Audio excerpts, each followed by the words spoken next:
All right. Hey, guys. I'm excited to bring chapter 2 of this exciting book that we've been reading through. And so chapter 2 is called Foundational Qualities. And it starts with this quote: studies while others are sleeping, work while others are loafing, prepare while others are playing, and dream while others are wishing. And I love this. I don't think I've ever heard this quote until I read it in this book. And it truly, to me, like, this kind of speaks of our business, because it's 9 o'clock on a Sunday. And I would technically, before Plexus, be in bed reading a fiction book, probably about vampires or, something silly, totally off the wall, not really helping my brain cells at all, but, just relaxing. And now I am reading nonfiction leadership books and doing things like this. So in a way, I feel like this quote really encompasses the Plexus ambassador, the hungry one, the one that wants to move to the top. And, when you get to the top, then you can kind of slow down. But until then, you're kind of working to get there and no sleeping, so to speak. All right. So Foundational Qualities, chapter 2. All right, when I scroll this up, Jamie, will you tell me on your thing, do you see the whole thing or just what I have scrolled up? Do you see the whole slide or half? We see down to where it says performing. Okay, I'm just making sure y'all see what I see. Okay, and I moved everybody down so we can see this slide thingy. Okay, all right, perfect. Okay, so here is the pinnacle of leadership. You see the little guy at the door and the foundational qualities here at the bottom. And then as you're going up the steps, you're learning, performing, leading, developing leaders. And then to be at the pinnacle of the top, we want to be developing developers of leaders. So it just keeps going up and up and up and so forth. Does that make sense? Hopefully to everyone. So, it depends on where you are and the on the ladder as to where your business is at the moment. All right, so this says leadership is a journey. So I love this picture of this car. All right, so look in the middle, and you have motivation at the top, and you have the lemon cars on the left. These are the people that are just going about their day, going to work every day, not changing their status quo, sitting in traffic, going home, being with their family, getting up, going, sitting in traffic, going home, and so on. And then if you notice over the ditch of complacency on the end, the shoulder of comfort. And then if you look on the other side, we have the leader who's doing his own thing, and the leader is going the opposite direction of the people doing the same old mundane thing every day.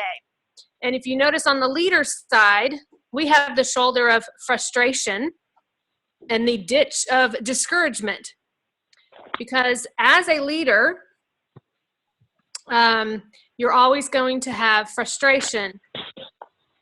Oh, and mediocrity is down here by the lemon cars. They're heading towards mediocrity, and us as leaders are heading towards motivation. So it says leadership is a study in managed frustration.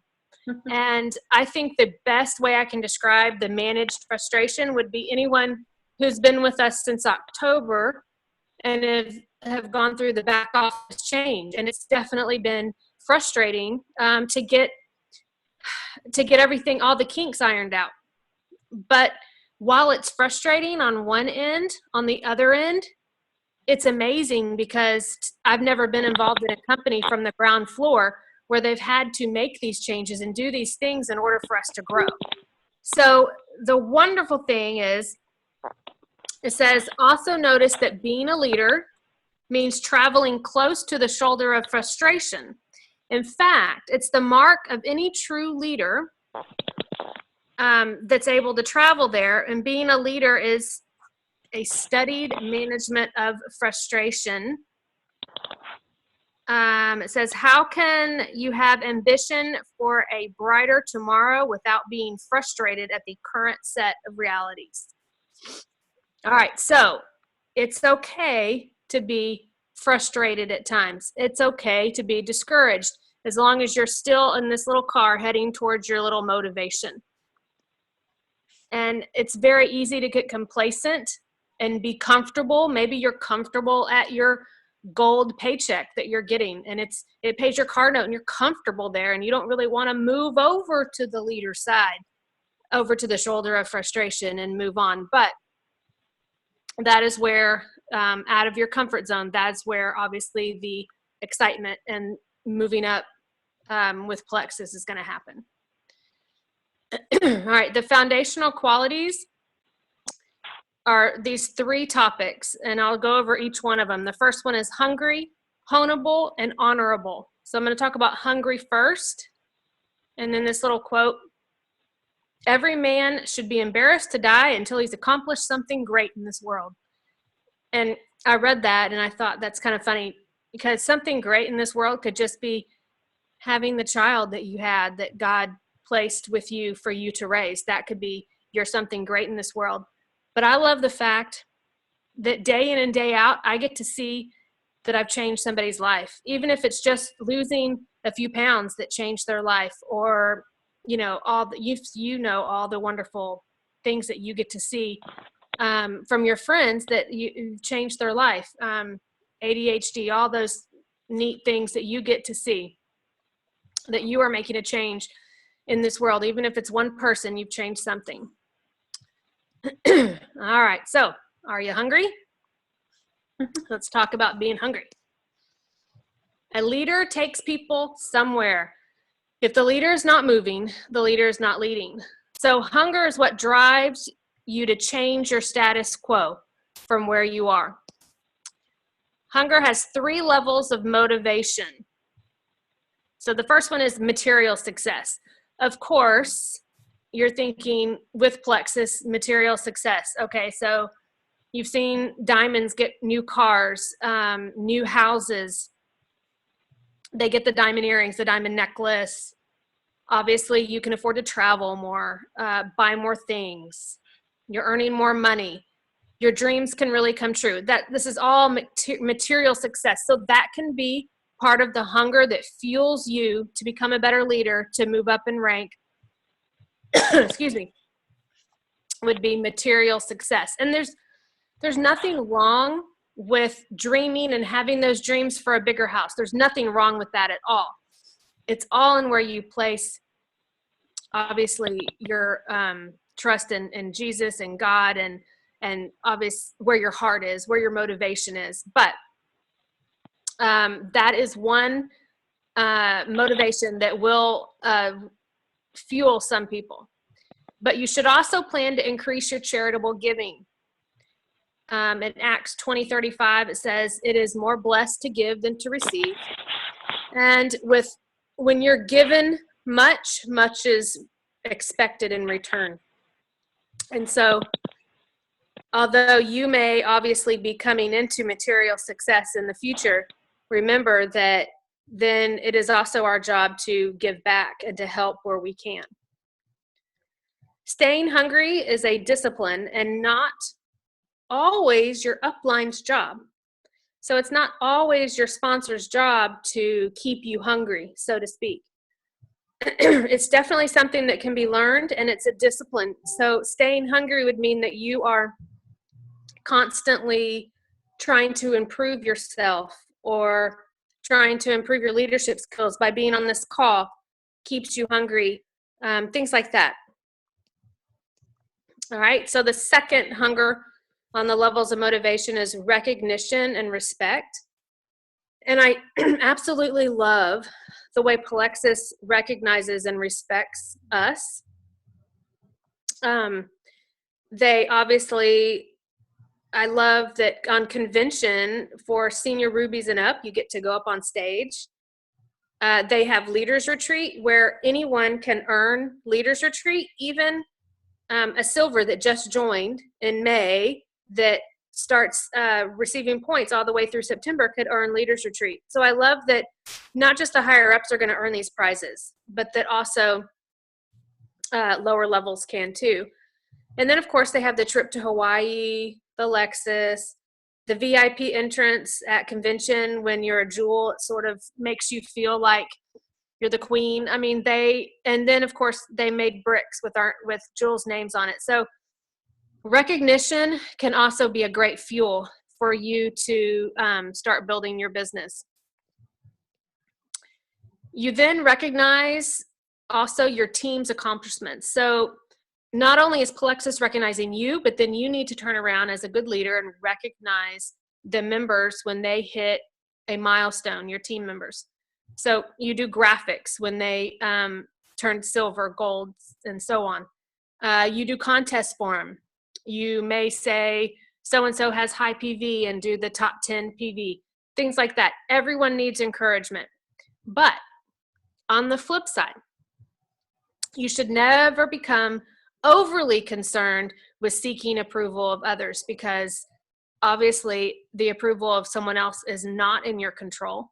And so, yes, it's nice to be encouraged and for people to recognize and encourage you, but also note that you don't want to fully always be concerned about that as well, because some people's gift is to be an encourager.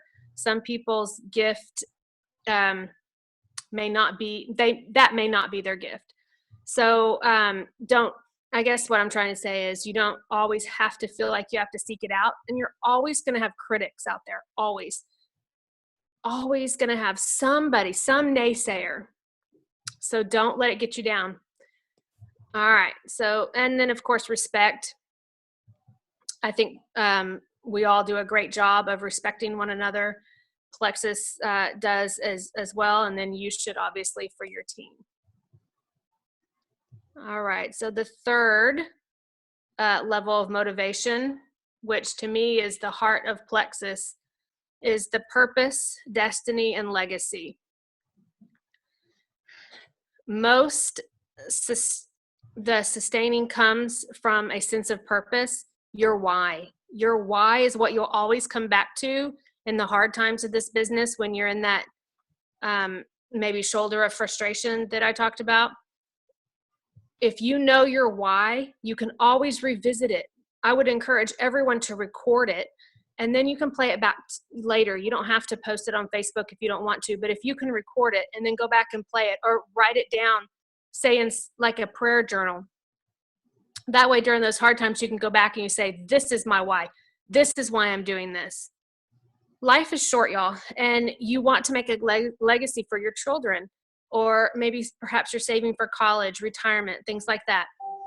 Ben Franklin says, if you would not be forgotten as soon as you are dead, either write things worth reading or do things worth the writing.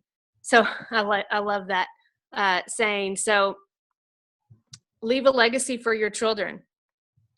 Each of you are building that legacy now.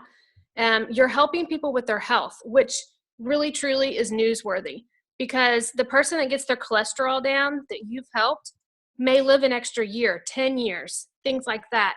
So don't think that what you're doing isn't worth your time or it's not that newsworthy. Guys, it is, because you're changing people's lives and you have these products that you're sharing with people, and God is using you kind of as the way I kind of look at it is he's using you to bring these products to these people to help them. Now, they may not know it at the time that you're truly helping them, or that what they're going to get out of these products. I sure didn't. The next one is make your life your message. Many begin this journey and they never finish it. I mean, let's be honest. If you've seen the income disclosure graphic, you know that the ambassadors are way down. There's like a ton of them, right? And if you look up to the emeralds or the jewels, it's just a small percentage. Many will come on this journey with you. Many. You will have many that join, but very few will finish it. It's the hungry ones that have these things we talked about, purpose, that have recognition and material success, all these different things that come together that make you hungry for the business. And if you're not hungry, you will not move forward. All right. I didn't know this would be so big, but it says leadership is influence. Be hungry to change things for the better. Hungry provides energy to begin, stamina to persist, and the will to finish. All right, so our next foundational quality would be honeable. So you want to sharpen your skills. Okay, so talking about sharpening your skills, we have all these wonderful little words over there that we all love so much. Arrogance, disinterest, wrong assumptions, enhanced habit, the not invented, not my idea, so I'm not going to go along with it person, wrong priorities, cynicism. Do any of those sound familiar? You've heard those before? Arrogance then would be, I don't need to listen to this person because I can do it myself. Disinterest. So you're showing, you're just flipping about it. Or the people that aren't on this call that are in that group, technically right now, they might be showing disinterest in, getting on. And I know that's not the case. I'm just using that as an example. Wrong assumptions. I have found this to be true, and we've all done it, that we assume something without knowing the full facts. Maybe somebody said something that you heard and you heard it wrong, and it's not really what really happened, and you make an assumption, and it's really not what you should be thinking. I know this has happened to all of us. I mean, especially in high school, right? But now as you're working with your team, it can happen, and hurt feelings can happen. So trust but verify. Leaders must have open, inquisitive minds and be slow to jump to conclusions based on previous assumptions. So never jump to conclusions without knowing the full situation or what's going on. All right.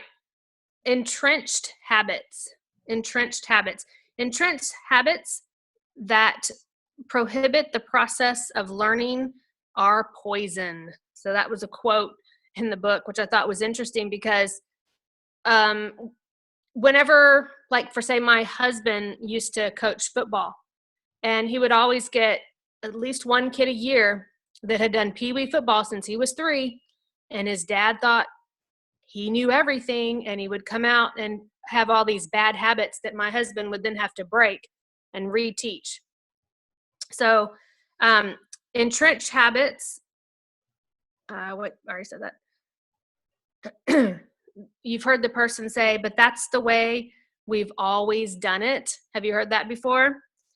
That's the way we've always done it should never be said by any leader at any time, at any place. So that's the way it's always done should be like out of your vocabulary. Always be looking for people on your team and yourself, new ideas, new things that you can do. Don't be set in old ways. Now, with our business, the way we have it set up, you don't have to reinvent the wheel. You're able to look at old trainings and YouTube videos and tweak them to meet you for your team. But always come up with, if you have new ideas, share them, because we're always wanting to find new ideas. Okay, the non-invented, not my idea person. This is the person that will ignore you or will ignore the problem because they didn't come up with it themselves, or they're jealous of you for coming up with it. When a leader resists learning something new because it wasn't his or her idea. Great leaders accept and embrace the fact and strive to learn all they can, no matter whose idea began the process. So it doesn't matter if it was my idea, Jamie's idea, or Laura's idea. When we hear them and it's good and you think it's going to grow your team, then you definitely want to jump on that. So I guess that pride might come in there because it wasn't, quote, your idea. All right, wrong priorities. Leaders must live in the realm of the important, not in the realm of the urgent. So this whole thing to me was a little confusing. I had to read it several times, and then they said basically that when you're involved in a business, sometimes everyone will come to you with, say, an emergency, and you spend the whole day dealing with emergencies and not with the priorities that you have on your team. So every day you want to set your priorities that you have to get done that day on your team. And when people come to you with a, quote, emergency, you need to be able to put that in a spot on your priorities list and really deal with the ones you have to deal. I mean, seriously, how many emergencies do we have in Plexus, right? It's not like we're ER doctors. So take these, quote, emergencies and put them in your priorities so that you're not constantly dealing with, quote, emergencies from team members every day. Otherwise, you're dealing with that and you're not dealing with the priorities that you have to get done on your team. All right, and then cynicism. Leaders approach situations and challenges with a learner's mindset. That is, as a student and not as a critic. So it says, any fool can find fault, but it takes a winner to find solutions. So cynicism would be obviously being a critic. We have enough of that in the world, so we always need to, in a way, be learners and not necessarily always be the critic. All right, and then the last foundational quality is honorable. It kind of goes without saying, obviously, what honorable is. Be honorable yourself if you wish to associate with honorable people. So if you have the definition of integrity, which would be not doing what's wrong or doing what's right, and then you have the definition of character, which would be doing what's right just because it is right, even if it makes you unpopular. If you sew character and integrity together, then that would be a good definition of honorable.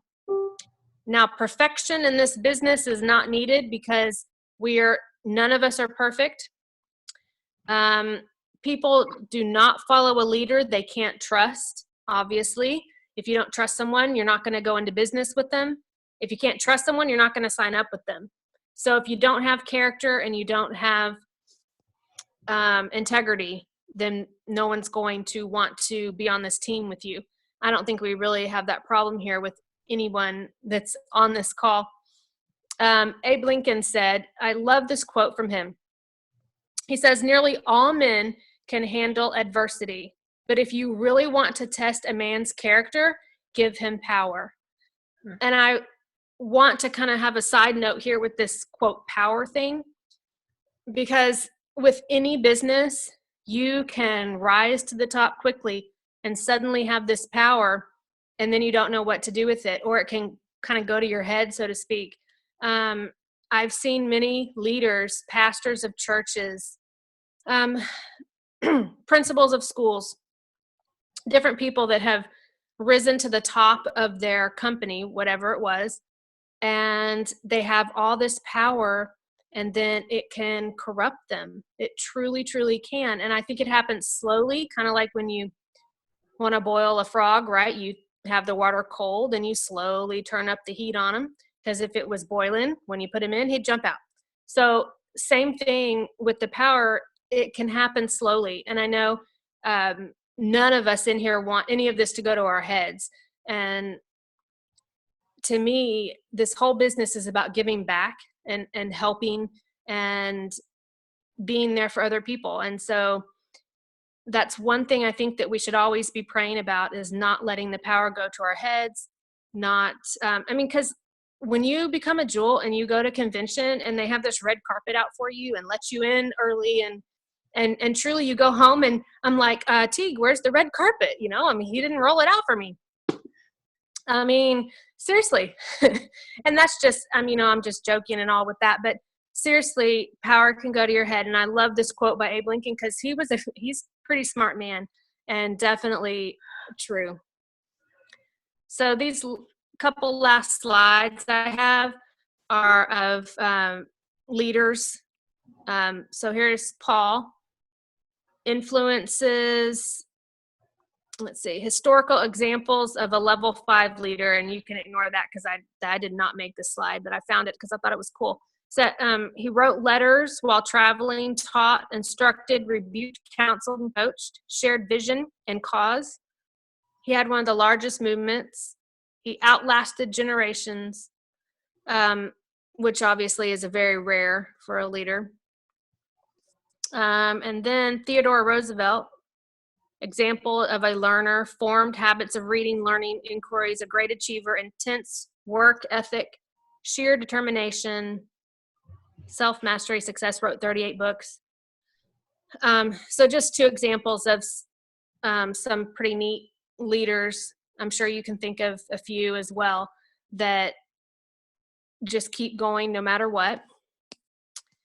And the last one says, you have a divine purpose that no one else can fulfill. You have to get out of the bleachers and into the game if you want to affect the outcome of your life. So with that being said, I have loved this book and this chapter. So just to recap, so the 3 things are hunger, honeable, and honorable. So you want to have a drive. You want to be hungry. Honeable, you want to be able to learn new things and be taught things and not be prideful about learning those things.